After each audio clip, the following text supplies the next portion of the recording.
হাদিস শরীফের মধ্যে এটাই কথা, লা ঈমানা লিমাল্লা মুহাব্বাতালা, নবীর মুহাব্বত যার ভিতরে নাই তার ঈমান নাই। জোরে বলেন, নবীর মুহাব্বত যার ভিতরে নাই তার ঈমান নাই। এই জন্য রামবাম নাস্তিক যারা রয়েছে তোমাদেরকে ভালো করে শোনায়, কান খুলে শুনে রাখো।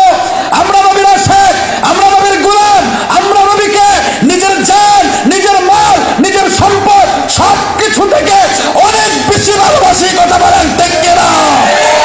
সেই নবীর ইজ্জতের চাদর ধরে যদি কেউ টান দাও, সেই নবীর ইজ্জত নিয়ে কেউ যদি ছেড়ে মেরে খেলতে চাও, কান খুলে শুনে রাখো, আমরা মুসলমান যতদিন বেঁচে আছি ততদিন আমরা সহ্য করব না।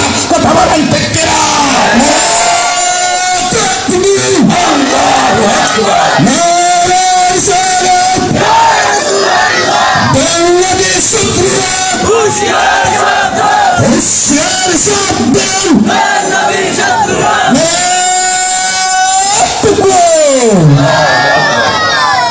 যারা বলতে চাও নারে রিসালাত ইয়া রাসূলুল্লাহ ফালতু, যারা নবীর শানের উপর আঘাত করে কথা বলো, তোমাদের কান খুলে শুনে রাখার দরকার।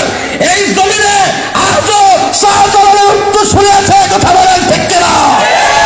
এই জমিনের মধ্যে ফুলপুরে সাহেব কেবলা রাহমাতুল্লাহর উত্তরসূরি আছে। কথা বলেন ঠিক কিনা? এরা তোমাদেরকে ছেড়ে দিবে না। কথা বলেন ঠিক কিনা? নবীর ইজ্জতের চাদর নিয়ে যারা টানাটানি করতে চাও, মনে রেখো তোমাদের একটা কথাকে আমরা বিনা চ্যালেঞ্জে ছেড়ে দিব না। কথা বলেন ঠিক কিনা? ছাড় হবে না, আর ছাড় হবে না, বহুত ছাড় হয়েছে। আমরা নবীর শানের ব্যাপারে আমরা কাউকে ছাড় দেব না। কথা বলেন ঠিক কিনা? জমিন যতদিন থাকবে নবীর গুণগানও থাকবে। কথা বলেন ঠিক কিনা?